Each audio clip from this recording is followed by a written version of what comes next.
Did you claim its hoard of treasure and sit upon it? Oh, you found a treasure goblin. Slay it to collect its gold. Anyway, are you recording? Always. Okay, welcome to reaction time. That's where we start. Excellent. You need to start this recording with the treasure goblin. Absolutely. That's where it starts. Hard cut. Absolutely. Absolutely, 100%. Anyway, we're here. As you can see, we're in a great headspace already because Steven and I are loopy tired. Loopy tired, my favorite flavor. And Eric's here to keep us even keeled. Because Eric's a pirate. I am a pirate. Yar. Yar. Yar. Anyway, we're back. There have been games played. There is a second major region champion who we are going to talk about second in our order of operations on this podcast. And I think there have been a couple other teams that have clinched spots in MSI. I know Detonation Focus Me from Japan is returning to MSI this year, and I haven't looked to see if any of the other playoffs or places are done yet, but I'm not sure any of them are because I haven't seen it. But I could be wrong. So I'll do some research on that before next week, and we can see what's going on. But we have LPL games and LAC games and LCS games to talk about, and we're going to talk first about the LPL because the LPL is finally back, and the LPL doesn't know how to do anything but have bangers because we had our first two best of fives of the double bracket format, the top four in the league, the last 2 days, and we had two reverse sweeps back to back in the first two sets of the tournament. So we're going to start with V5 Top Esports, which was first, with V5, the number one seed of the tournament, giving up a 2-0 lead to Top Esports and dropping to the lower bracket in their first set of their playoff experience. So, Eric, I know you've watched all of these games. We were talking before we started recording about games you would recommend our viewers to watch, and the answer was just all of them. Yeah, it's just all of them. Like the two games at the beginning where V5 won really showcased V5's strengths, which is absurd map play and presence from Karsa and Rookie for how to manipulate the map and take an advantage. And then games 3 through 5 are, in fact, the Knight and Jackie Love show, where you can watch Knight and Jackie Love do absurd Knight and Jackie Love things. Tien even had a pop-off game where he went 9-0-3 on Lee Sin at like 15 minutes. So like there's some good stuff in this series. Plenty of action, very high octane. And like both teams won and lost on both sides of the rift, and it was really just like super high quality League of Legends. So as we look at the picks and bans and how this went down, I'm clicking real quick to get to the right place here. What did you find interesting about the priorities? We spent a lot of time last week talking about regional differences here, and we see some more different prioritization here. What drew your eye? Well, so in the games where, if I'm remembering right, in the games where V5 won at the beginning, they lucked into some more passive mid lane matchups where they're like Rookie got to play, and also even in game 5, I believe, like Rookie got to play as Orianna several times. There's a lot of mages. There's a lot of mages in the mid lane across the series. Yeah, which is very different than the other LTL best of 5, but it's like it was a really good set. And like so as far as like prio went, I'm looking at these picks. Yeah, so in game 1 they locked the Hecarim Orianna nonsense, like a full scaling comp. And then there was lots of mage matchups, and then Knight said enough is enough and locked the Akali, and then had the pop off game that Vethio wished he could have had in EU, and it was sick. So like it's really fascinating to me how this set has prio that's different than the other set. the long story short is you don't want to blind pick Rakan in most of these games. You want and so there's been a lot of priority on like support counter pick and having like a winning support bot lane and ideally having a winning mid lane pick that actually combos with your jungler in some way, whether it's like the nonsense that is the Hecarim Orianna speedness for late game, or it's more towards their pick combos where they had like Syndra Volibear on one side and Zoe Trundle on the other side in game 2. Where it's like you have a really good gank assist for your jungler in mid lane to try and create prio on the map. And that's how these teams were really playing it out. One thing I want to call out with Pickman in these series and all of the LPL games is like Jinx doesn't get picked or banned in a lot of these games.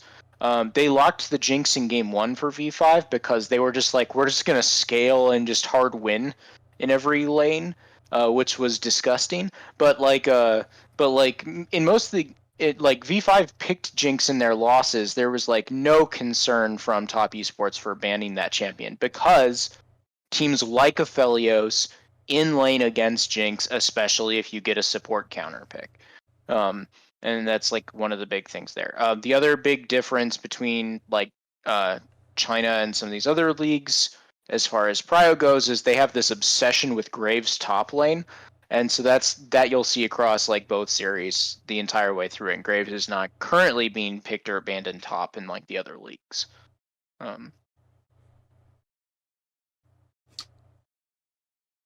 Top Cassiopeia. Was it worth it? It would have been better if that wasn't like an absurd pop-off game from Tien and Knight and Jackie Love. Like the Cassiopeia didn't look like the problem in that game. I'll put it that way. They had other significant issues involving that Rakan pick who got heavily punished. Well, so PP God got punished pretty hard in that game. And so I wouldn't actually blame the Cassiopeia overly much, but like it definitely didn't work well with the scaling jungler, where like the Hecarim was like getting ahead on farm, but then wasn't creating map pressure, where Tien was playing his signature Lee Sin and was just power ganking lanes and snowballing early advantages wherever possible, and that really balanced out for some of the stuff that was happening on the map until eventually Knight could just take over. Just because we're on that game right now, what is the like condition in which Volibear is picked? Is it just when Hecarim and Lee Sin aren't available, or because I just see it's just so strong to me? So Karsa really likes Hecarim. Hecarim's kind of like a power pick jungle right now in global meta. However, it's like it is a slower pick as far as certain things go, more assist to make it work for ganking. So Volibear is usually picked as like an early game answer if you want to match Lee Sin. So if you give up the Lee Sin, you pick the Volibear afterwards as like an answer. So that's kind of what I would say. And Karsa didn't opt into it the entire series long, really, except for game 2. Maybe he should have, because he really started to get punished in the later games. Because he lost 3 straight on it in 3, 4, and 5 on the head. Yeah. And that's what I was just curious if he just felt like that pick wouldn't work and he felt pushed into the Hecarim pick, but it seems more of just like he felt that he could do something with it. No, it's a power pick, and he wanted to pick it. It's just that then their lanes didn't back it up right, especially bot lane, because PP God had a bad set. What I find interesting let's circle back on the LEC about that too. I was gonna say, like, well, and even if we cross over to the other series, which I don't 100% want to do yet, but like Hecarim, for example, in this set, Karsa picks it 4 times and V5 bans it in game 2. So 100% presence in 5 games. In the other series, it is picked once in game 3 and not touched for the rest of the series. So it seems like it's a very player-dependent thing. The other set, we're going to see some different priorities on junglers. including some Volibear and some Lee, but some other stuff floating around as well, including some older meta stuff. So, and like in this set, you see Tien with 2 games on Lee, game on the Bear, game on the Trundle, game on the Viego. So like he's not necessarily hanging on to the power picks. It was the Lee Sin games and the Volibear game that got them their wins, but the variety is there in other places where Karasa really focused on the Hecarim pick. Yeah, and it's very much V5 style for how they want to approach the game. So like the fact that Top Esports was able to like beat them while they were playing their style and their approach was pretty telling. Yeah, you mentioned the Viego. Like the Viego is specifically a part of like this reset comp that then RNG pulled off during the reverse sweep. Where like notice in the first 2 games of that series, they matched the Lee Sin with the Volibear pick specifically as like that was their answer and how to approach that. There was a lot of LeBlanc and Ari played in this series, which is very different than the champion pool from Rookie and Knight in the first set, but is more typical for the LPL, where like there's a high focus on Ari and LeBlanc. Also, a game 5 Galio lock-in for the win in the mid lane, which we were not going to get in the V5 top series. Yeah, and that was very specifically a counterpick into the Rise, where like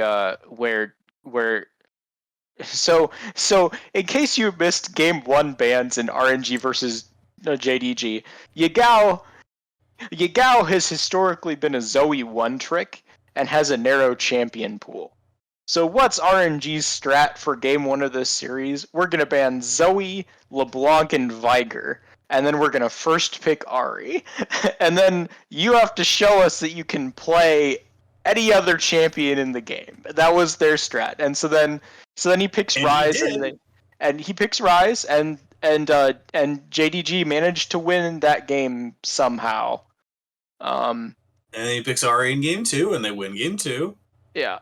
And then they stopped wasting bans on him and then focused elsewhere on the map and on their strategy. So once RNG locked in this reset comps in games 3 and 4 with the Viego Ari or the Viego LeBlanc, and once they specifically also started counterpicking bot lane in game 3 where they got the Renata, and then in game 4, while they did get stuck with the Alistair and Nautilus, their comp overall like had some pretty significant advantages in late game positioning, and also JDG started to really fall apart in late game map play. So it really did just look like they started getting outskilled as this series went on, where RNG knew how to approach flanks in team fights and JDG had no clue. Well, and with Royal, it's like, lest we forget, we've talked about all the new hotness around the rest of the league a lot the rest of this year. This team won Spring Split last year. And Jahu's the king of spring. So like this is what they do. Yeah. And I like that the Royal turned this back around with Top Gragas as a piece of these comps too, because it does seem like bringing out the appropriate top tank play has been critical to a lot of our teams that are being successful in this. Because like we look across at 369's champion pool, plays Scion Jace in the 2 wins, but then goes Kennen Graves Jace in the 3 losses.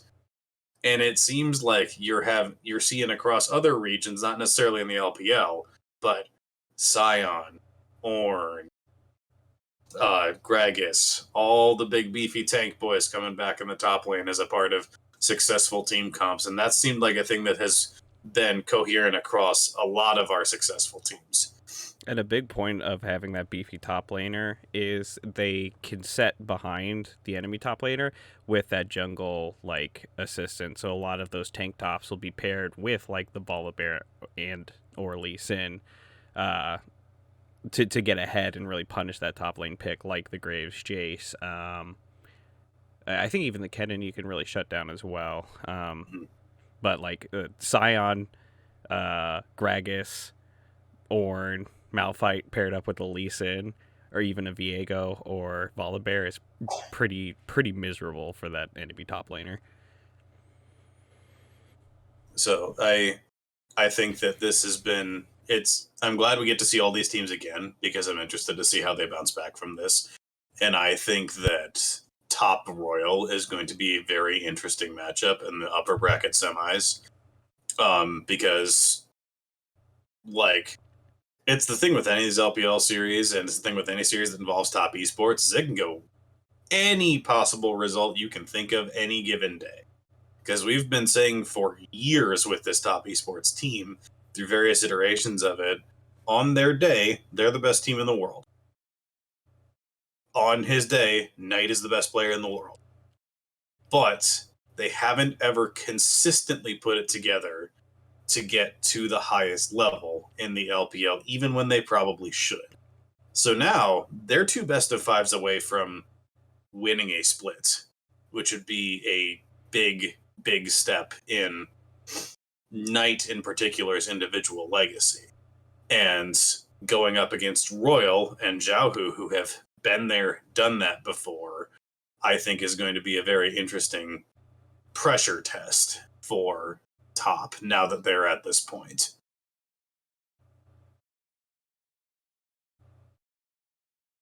And then on the other side, I think V5 probably wins the lower bracket match, or at least should. If they don't, there are going to be some questions about how actually good that team ever was, even if they cleaned up the regular split, for them to immediately go drop 2 best of 5s. And I think there's a world where it happens because JDD is a good team. They should win this and get another shot at getting to the final. Like, Fodic and Rich both actually had really good showings at various points of that series, and then it was more just that like Knight and Jackie Love were able to more hard carry in some of these games. So like I fully expect V5 to make the run in the bottom bracket, and then we end up with like a top V5 mirror or a rematch in the finals, which would be sick. So that's my expectation based off of the game quality from these 2 series so far. Yeah, I don't know. So in that world, I don't know who wins V5 Royal. I don't know if I trust V5 to win that. It's interesting because like it really depends on the Xiaohu factor. Like to me, if Royal wins, it's not due to player skill and it's not due to strategy. It's due to like effectively cheese, where it's like can Xiaohu figure out how to win in 3 out of the necessary 5 games, Moneyball style. It's not about like being the best player possible. It's like getting on base enough times to win a game. Well, like that's what it looks like. The other way this can go is PP God a playoff performer or not? Because this is the first time in his career he's actually made a playoff run and didn't have a great showing in the back half of his series now. So, like, great regular split, huge potential. We've talked about it for a while, memes and not memes. But if his first 2 playoff sets of his career are best of 5 losses as the favorites, and there's some blame to be placed on his shoulders, that's not a great look. Because there's like, we can talk about the choke factor. Like, there's been plenty of players in history who have not been playoff performers. Like, that's if everybody plays straight up and plays at their peak capacity, I agree with Eric.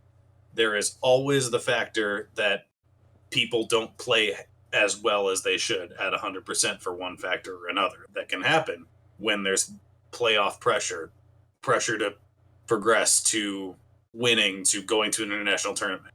That matters too. And I think that particularly the crowd pressure is something that we're going to talk about later, soon. And players that do the opposite in the setting of a crowd. But anyway, I think like we said going into this top 4 bracket that any of these 4 teams could win this, and like I think that shows by the fact that there was 2 sets of the first 2 sets that went all 5 games. That sure they both kind of ended in stomps for one side or another, but like I still think even now any of these 4 teams can win this 100%. So I'll be interested to see how it develops. So the sets move to Saturday now. JDG V5 in the lower bracket for survival is on Saturday early in the morning, and then Royal Top Esports is on Sunday early in the morning for a place in the final.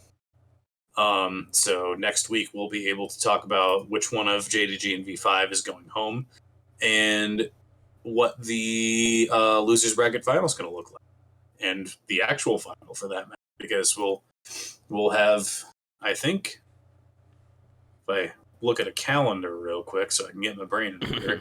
So we'll be recording after the lower bracket final, I think.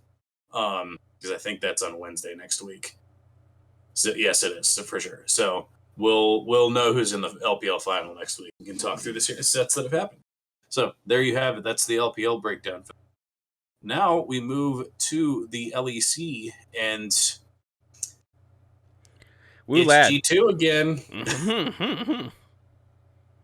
G2 back. The implication I left earlier, boy, Caps is a different beast. On stage, in front of an audience, yes. Oh boy. Because he went back to looking like a top 5 player in the world all of a sudden.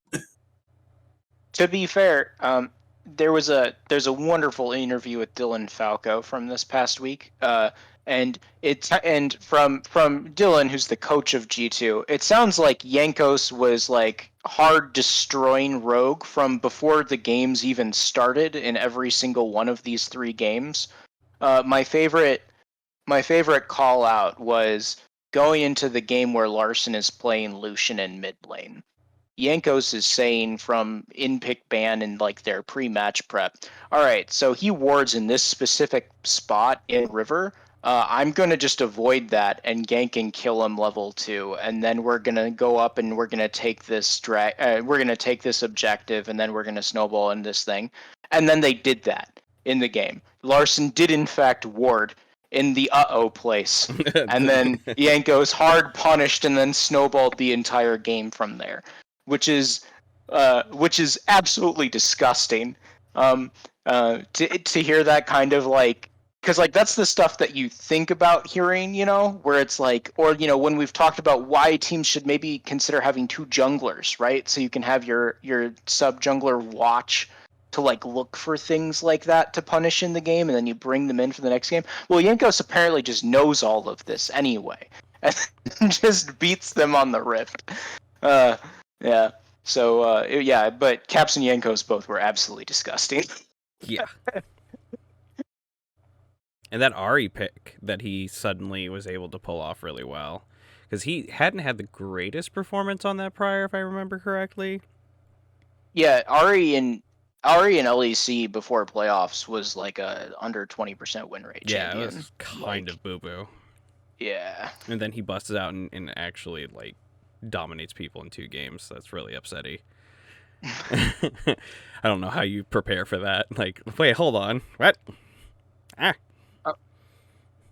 Oh, and like it's just, you have, if we're talking the narrative side, you have Larson and Humanoid, both of whom have been talked about as like the next big thing, the next big EU mid laner. And both have had tremendous individual performances for Fnatic and Rogue. Humanoid obviously getting the bump up from Mad Lions this year to go to Fnatic. And they both just get bopped here individually. Like the score lines across 3 games in the Fnatic G2 series. Humanoid goes 10-12-10. Caps goes 18-5 and 22. In the final, Larson through a 3-game set goes 4-7 and 12, and Caps goes 26-5 and 17. Like, it's not just that they lost.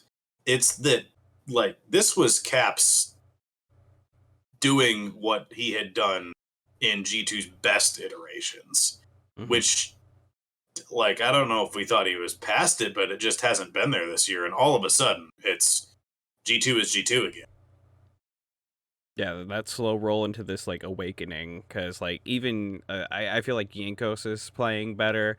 I think Broken Blade is completely, like, enwrapped in the game.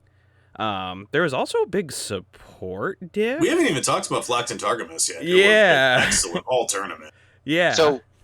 So in that Dylan Falco interview, they talked specifically about a part of their red side pick strategy, which is, so G2's win streak was mostly on red side, was that they were specifically counterpicking mid and support in games repeatedly and able to punish off of that.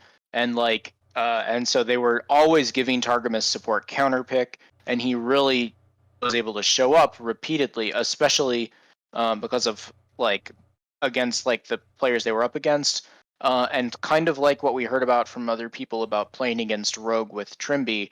They very specifically made sure that they weren't putting Trimby on ranged mages, forcing him on to engage champions or other things where they felt they had a winning strategy for how to win lane, as well as, like, their, like, overall team comp approach. And it really showed, and Targamas showed up hard in lane when they did this. Like, they had winning lanes every game from pick ban, and then they actually won those lanes. So it was pretty crazy. Well, and to go specifically to the FNKY series, I haven't seen Hillsong look that bad in a hot minute. Yep. The casual 0-20-20 on the series. And a part of that is, though, like, you know, Fnatic had this approach or this mentality where, like, they were going to try and blind TF, they were going to try and blind a support for Hilly, and then they were just going to try and play their comp. And against G2 in particular, but also in the tail end of that reverse sweep against Rogue, it turns out that, like, when you're blinding this stuff, Caps has a complete package of strategies prepped for how to play against TF in a game of League of Legends. And Targamas very specifically has good counter picks. So, like, this worked very well for G2. Well, and what I like even more is, like, they were spending double ban on Targamas for most of this series too, because they're banning Rakan Renata in second phase of bans, both game 2 and game 3. So it's not like they weren't trying to get him off of picks, but, like, so the Rakan ban, I think, is bait, and, like, this goes to need with, like, the strategery that's going on, because they're picking Xayah, right? Right. Well, and they're also very specifically trying to ban out the blind pick supports. That's the strat. But G2 was never blind picking support. They were blind picking top lane and then counter picking with their support picks, specifically in 5. And they did that repeatedly. And so, like, this was teams didn't quite understand G2's approach, and they kept trying to just, like, ban out these supports earlier on, not understanding how they were getting punished. Yeah, and I think this, it might not be the right way to say it, but, like, Rogue got exposed for having that real one look. They really had just one way that they wanted to play the game, and the pick ban just never went their way because of that. Is that, like, a way to interpret it? Well, I have my own agenda here, which is that Western teams don't know how to pick ban on blue side or approach strategy on blue side of Rift, where it's like, if you are getting a power pick in the first spot, you need to know how to take advantage of that to build your team comp and then to approach the game. And they haven't been able to do it. And so what was happening is they kept trying to blind a mid laner and potentially, like, a support in, like, the first 3 picks to then pivot and then, like, assume they had enough power out of those picks to take over the game, and it never worked. The other big issue, as far as, like, their look or whatever, is Yankos they very specifically kept giving Yankos Malrong's champions by early picking jungle on red side, because Rogue never like first picked jungle for the most part. So then they are hard prioritizing giving Yankos the better Malrong champion. So then Malrong's on the back foot from these games on how to and approach the lanes. that was the next thing I was going to bring up. Actually, is Yankos plays 4 of these 6 games on Jarvan, where we've talked about a lot of other jungle picks and not about the Jarvan, which has been a Malrong special for the entire split for Rogue. But it wasn't just the Rogue series. He picks 2 of 3 for games 1 and 2. He picks J4 in the Fnatic series and forces a ban on 3. Games 1 and 2 picks Jarvan in the Rogue series and forces Rogue to take it away in game 3. And that shows with what Eric was talking about with their strategy is like Jarvan looks the best when he doesn't get behind and he is manipulating or pathing, knowing what that jungler is doing on the other side of the rift. And apparently Yankos can just do that, and Jarvan makes it look really good. Also, he had great gank support, right? He's ganking for like an Ahri. He's ganking for like the nonsense Ornn in top lane or whatever their bot lane is up to. But he has great gank assist specifically in mid lane. Whereas Larson is playing like Lucian or Azir in this set. I'll give it to you for the Ahri games. I won't give it to you for the Corki. No, well, like the Corki was into the Azir. Like, you know, classic. It's like, and so it's just like there was no way for Malrong to do he anything. has good gank assist when there's an Azir as his mid, or as a Corgi as his mid laner. Yeah. All right. Not in that. Not from mid in that Every game. other game, but like, yes, not but that. that's like the Ornn. Ahri games, the Silas games, the LeBlanc games, like very specifically, Caps Yankos was their game plan, and it worked very well. The Corki one was some nonsense, honestly. Like Rogue made some very bad decisions in that game. So we have G2, who I like. We talked about how this playoffs might break down a couple weeks ago after the lower bracket had gotten set up. G2 12-0ing their way out of the lower bracket, I don't think was anything anybody had on their bracket. Like, I thought they might win a round or two, but let alone they had I think they had an outside shot to get to the final from the jump, but like they didn't lose a game in 4 best of 5s, which is kind of nuts. It was an awakening. Like, they just hit this bonkers stride, and I don't know what they put in the Wheaties or whatever, but man, insane. Well, and like we talk about players who have been there before, right? Like, one of the Rogue failings is that they haven't been there before. They haven't finished the job ever before. They don't have any players on their roster who have done that. Where G2 has 2 players still on that roster who have been to a Worlds final. And that still matters. It's the same. It's kind of the same principle as Rogue, right? Or as not as Rogue, as Royal, right? Where you have Zhao, who has been there before.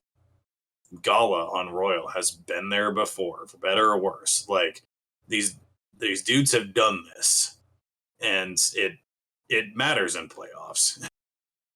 I really want to see this team at MSI looking like this. Like, I would be really disappointed if we got the game that it put him in the bottom bracket anyway, in the lower bracket. That would be really upsetting. So that's what we got. Congrats to G2. They're going back to the international stage once again with a new and revamped roster with some key core pieces. And real quick before we get to the LCS, I am going to touch base on the other 2 regions that have completed their playoffs. Firstly, let's talk briefly about the LCO, where we had another sick, disgusting lower bracket run. So the LCO has a 5-team playoff, where it's kind of like NA's system, where the lower teams start in the lower bracket. So the 4th and 5th seeds started in the lower bracket. Upper bracket started with 2 and 3. 1 comes in after a bye. So Order, who placed 4th in the LCO regular season, swept their way into the final. 3-0, 3-0, 3-0. The last 2 over teams that had finished higher than them in the regular season. And by higher, I mean were 5 or 6 games better. And then got to the finals against Chiefs Esports Club, who finished the regular season in the LCO 19-2 in game score. And Order came out victorious in a 3-2 grand final.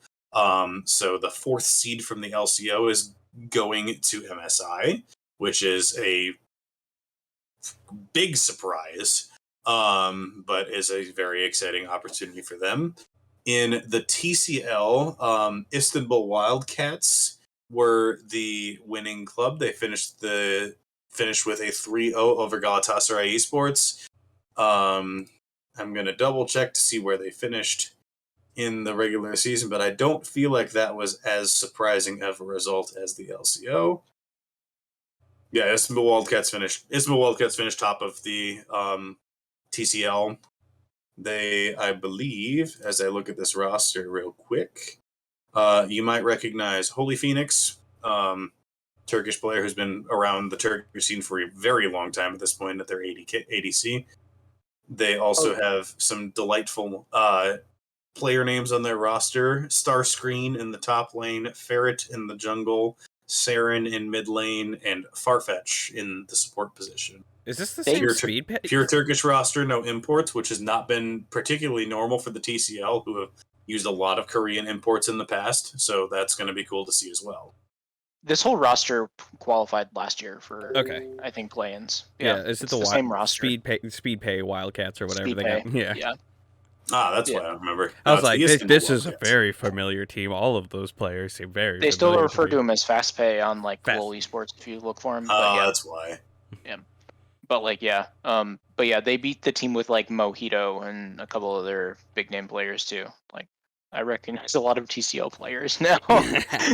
Look, seriously, they've been doing so well in the world stage. So, Order, I think the only familiar name from that roster is Biopanther, who's played previously for a couple of the LCO teams, but I don't think any of the other players on Order have played internationally before. So it's a much less where like Chiefs, Raze, and Tally are the 2 big names on the Chiefs roster, who obviously Raze has LCS experience now and is back playing in the LCO. So it's going to be interesting to see how Order does. I do not have high hopes for them, but they made it this far, so we'll see what happens. So congrats to both of those. I do think that Detonation Focus Me also finished top of the LJL. They almost always do, and then they won their final in a 5-game 3-2 effort over Sengoku Gaming. So those other ones, I think the rest of the minor regions are working their way through. We'll do another update on those next week because I have a feeling almost all of them will probably be done this weekend. FEM isn't supposed to be as outrageous this year because like Arya left, so it's not the same. I was going to ask who's on that roster. Yeah, it still is really good, but Arya is not there. And Arya obviously was their standout player in international experience, who is now plying his trade elsewhere on a really bad LPL team. Yep, really bad LPL team. Get paid though. Yeah, I was gonna say he's got the money. All right, should we talk about our terrible boys? Yeah. It's time. We had our second couple of sets of the first round of the lower bracket. We had no upsets of any kind. We almost had 2 sweeps. These were not particularly interesting games. C9 Golden Guardians did not particularly go well for Golden Guardians, unfortunately. No. C9 looked back to being C9 a little bit in this set. Steven, what did you think about C9's comprehensive win over Golden Guardians? By the book. I'm trying to think, like, nothing really stood out to me. It was just like no magic happened. We were expecting some kind of sauce from Golden Guardians, and They never Fasting really. Sun is not sauce enough for you? Well, it didn't look good. That's true. Because they lost that game in like bonkers pace, right? Wasn't it like a 26-minute game or something like that? 28. Yeah. Like Fudge got really big on Victor, Right. like really big on Victor, and that was how they got that one. Because like So the thing I wanna hit from this series is, we haven't talked about it yet, but it's been popping up in a few of these series, is the rising misfortune priority. Eric, what do you think about misfortune as a pick? C9 wins on this in both game 1 and game 3 of this series. So it's supposed to be a counterpick into Aphelios or Tizaya as like an answer. So like when other teams are opting into these ranged matchups, it's what you're supposed to do. Like they picked it a little bit more laissez-faire than that, but like that's the intent, is that like you're having a bully bot laner who can still have favorable trading into these other like super long range carries. Berserker played well with the pick, but like they did not win because of the misfortune pick by any means. So I don't feel like I got enough info out of it from this set to like really get a good grasp on it. But like that's the intent, is you pick it into the Xayah or the Aphelios. And like it was clearly like MF Leona is the pick, which obviously as a dual lane, Leona push R, MF push R, thing die. So this is a hindsight thing, and it's slightly irrelevant, but looking back, because I think Golden Guardians really performed well throughout the split, and in this, I was trying to like wrap my mind around like how were they winning? Because I don't look at how they draft, and I don't look at how they play. Besides, like maybe like Pride Stalker going off or So a Blaze, usually yeah. usually it's Pride Stalker and a Blaze Olive going off, usually early game. So like it's kind of awkward because the Nocturne didn't look bad as a pick, but like it is a bit slower, right? So he has to get to 6. And so he was getting to 6, and he was starting to make plays on the map, and Blaze had one good game, but like they as a pair did not do well on the Rift. There were other bigger problems though with how they approached team fights, because like there were a lot of fights where they press Nocturne ult, and like he goes in as Licorice is like, well, or like Licorice Ornhorns, but like from super far away, from like the other end of the map, to like force a fight or to force the play. The Nocturne ult comes in. C9 does a great job in backing up as soon as the Nocturne ult comes out. He has to like ult in on the support or do something else. They managed to like kill Berserker by hard over committing, but then no one's hit Fudge for the entire duration, and he's on some hyper scaling mid laner like Victor, and then he just like drops his entire bucket of damage over their squishy backline.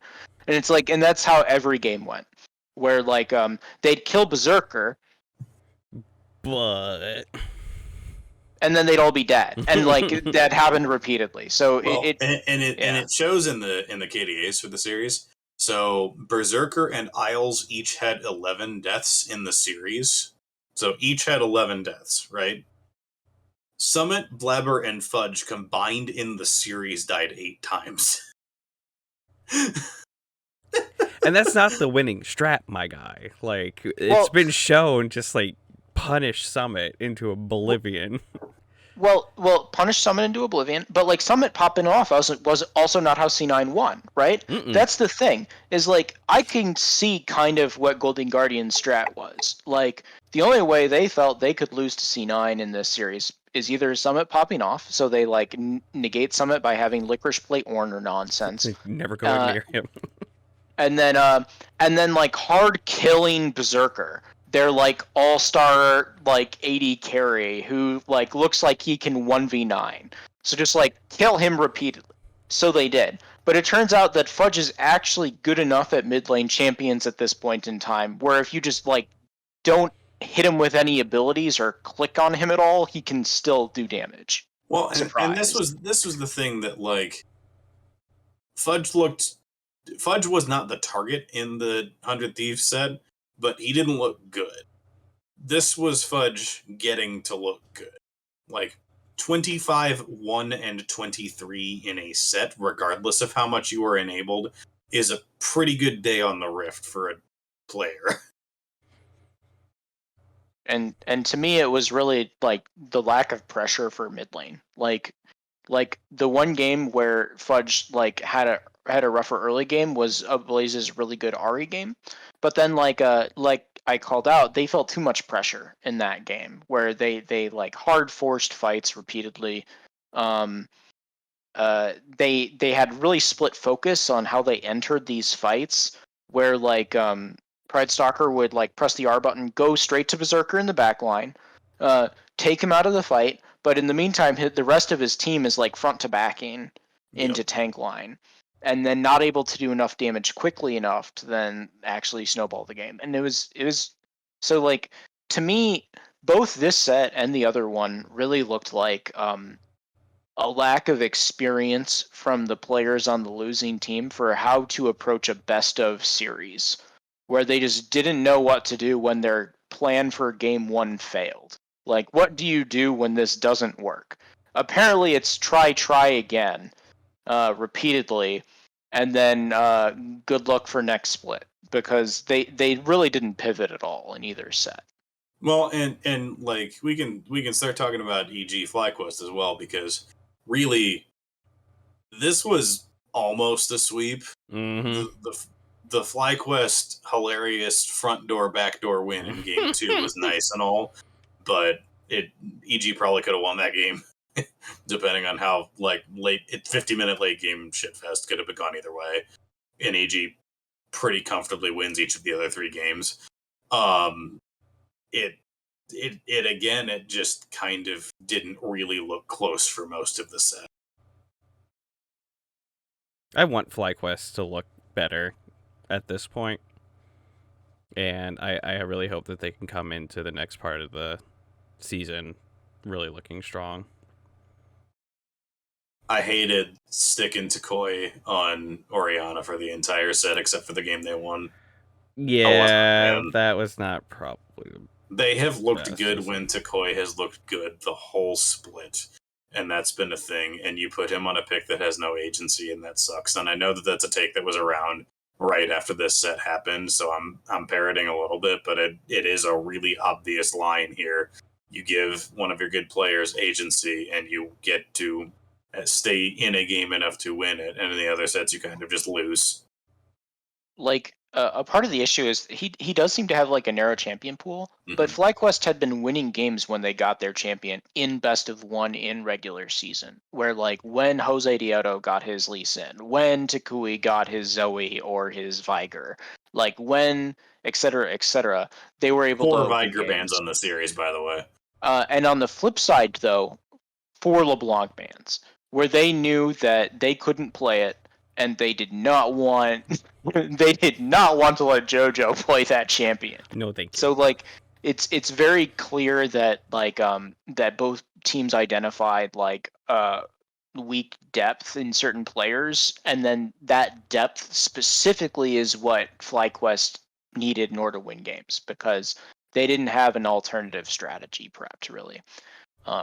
I kind of would have liked them to go back to the Gwen pick, or like to try a non-tank top laner. If EG was gonna keep just like, you know, banning like 4 mid laners in games, like give Kumo something, please. But like instead, you know, they drafted the Scion and the Ornn back, which is good in the meta, but like it sure didn't look like they could win games.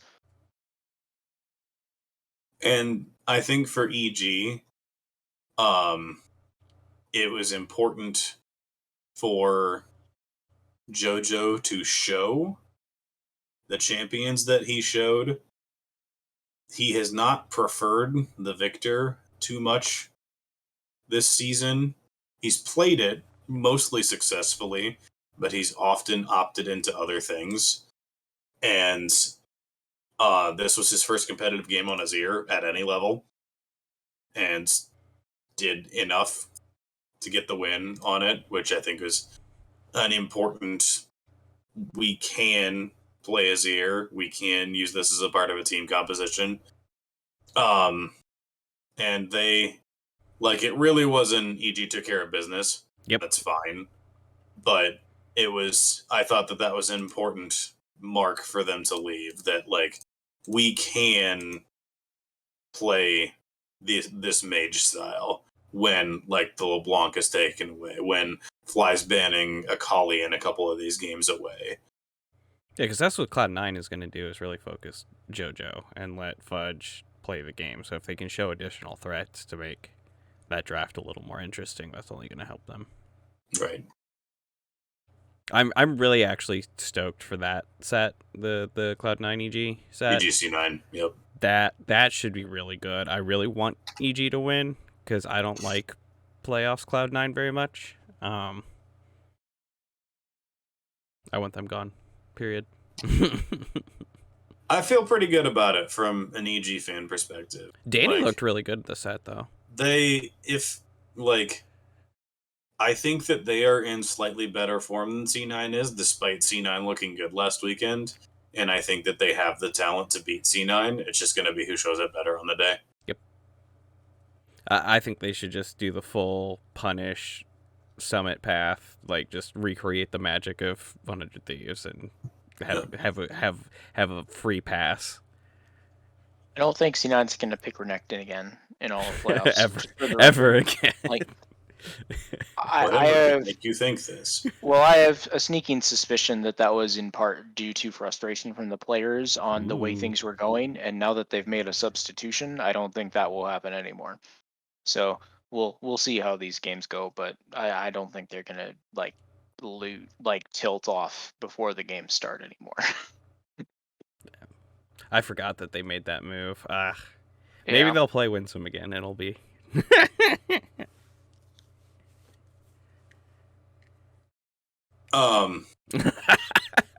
Yeah. I didn't get the whole thing. Did they ever announce, besides just like team synergy issues? They definitely said they wanted someone who could communicate with Blabber and Fudge for how to run early game strategy on the map. Okay. Is what the announcement was. Which they sure looked like they knew what they were doing better in these games. So it seems like that part worked. Yep. Anyway, we broke down the other set that's this weekend last week. So, call your shots. Steven, is your team going to win this weekend? Absolutely. Easy mode.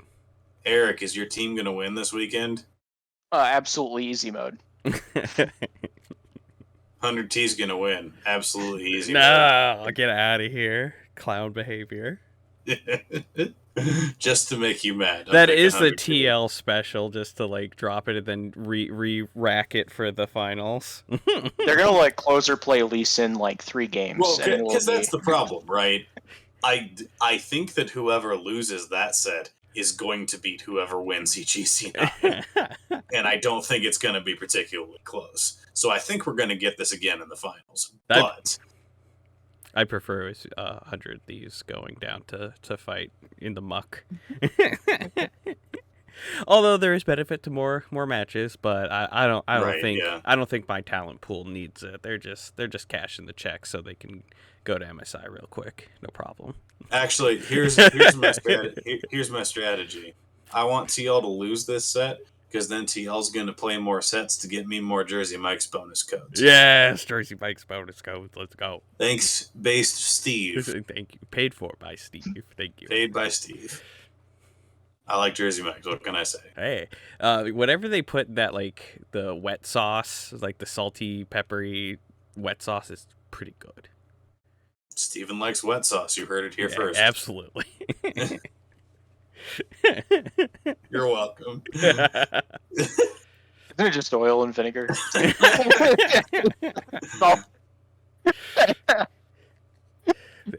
Let me tell you about my wet sauce. Don't like that. I have to take the news door to door. That sounds kind of like some kind of funky sauce, you know? Funky? Did you say funky, Eric? I think I did. You can get your sauce at the Funky store, funky.store. You should go check that out, www.funky.store. You can get the drip, you can get the wet, you can get the ice. You get it at the Funky store, and you'll be satisfied, just like I am with my wet sauce. Ooh. Is that a Yucky. plug? Did I plug it right? You did something.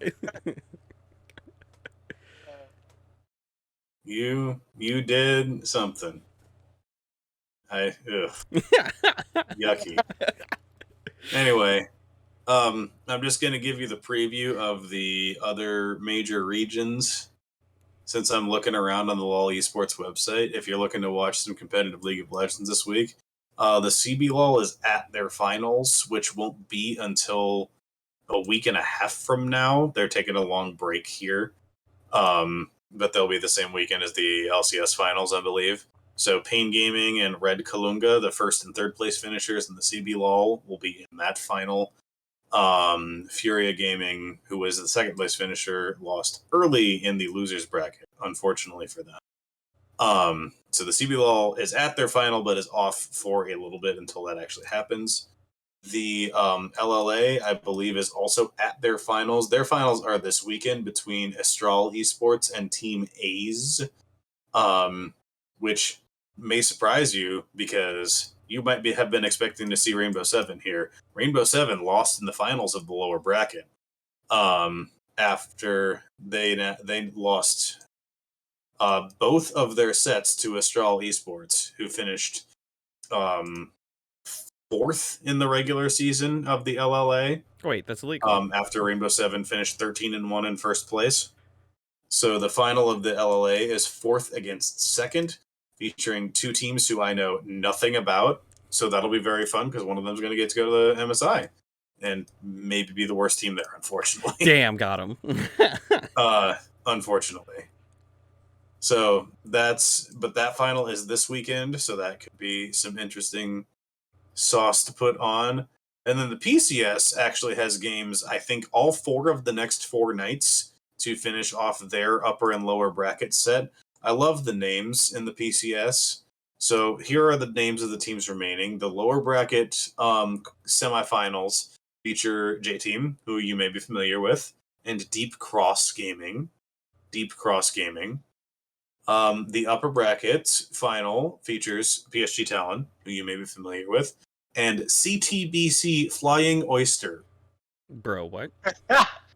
I'm cheering for them. CTBC Flying Oyster. Go Flying Oysters. The teams that we lost earlier in the bracket included Frank Esports, Impunity Esports, Meta Falcon Team, and Mega Bank Beyond Game. Nice. Which Beyond you may recognize, but they have a spell. Yeah. So it seems likely that it's going to be PSG Talon against J-Team in the eventual finals here. But this is the top 4 regular season finishers in the end of the lower bracket and the upper bracket. PSG Talon was first in the regular season, so they're who you would expect to come out, but they have games all 4 of the next 4 nights to finish out their lower bracket and their actual finals. So that'll be another interesting one to watch, and obviously one that has had a significant amount of success in the past. So it'd be good to familiarize ourselves with some of those teams and see how PSG Talon is doing in this current season. Do we know what they're doing about the fact that there's probably not going to be an LCL team at MSI? Since the LCL hasn't played in a while for reasons? No.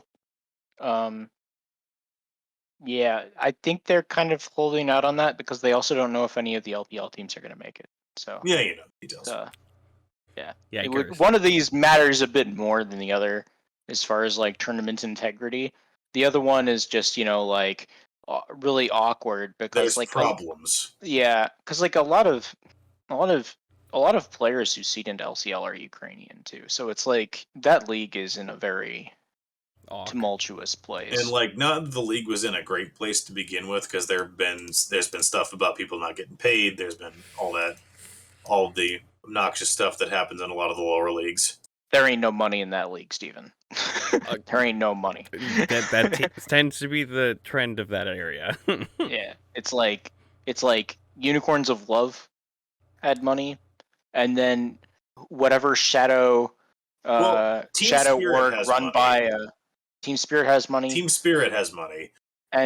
And whatever shadow org that's run by an oligarch Gambit is currently under has money. But like that's it. And so and you can never access who's actually in charge of Gambit, so you don't know.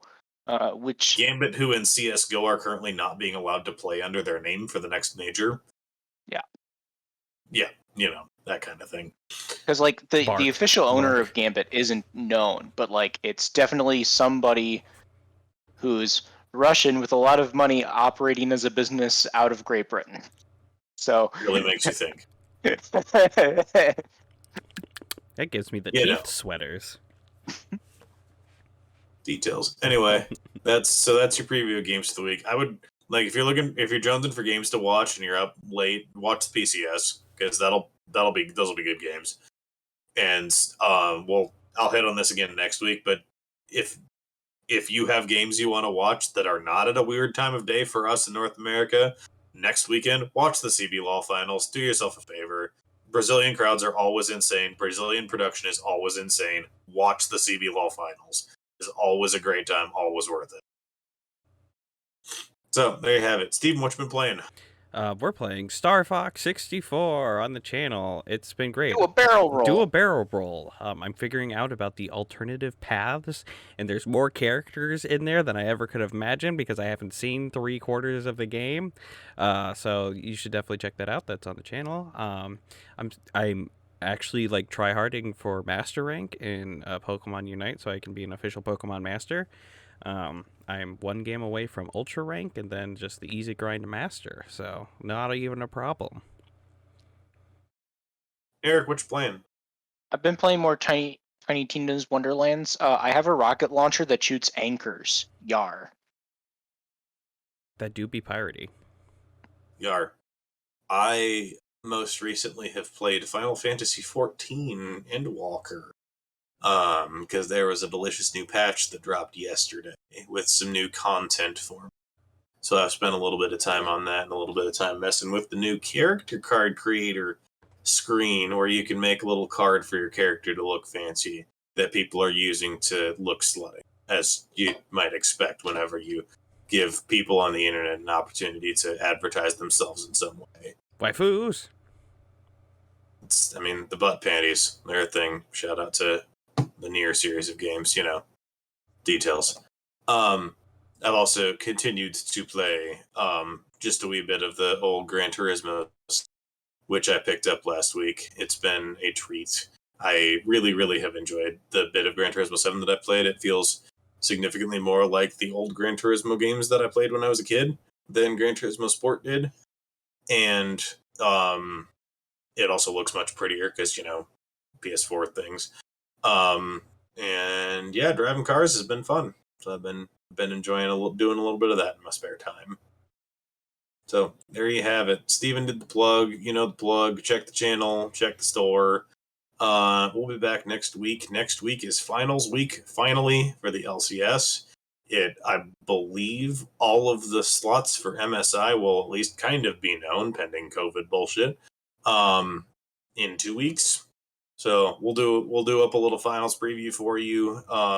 Next week we'll go over what the end of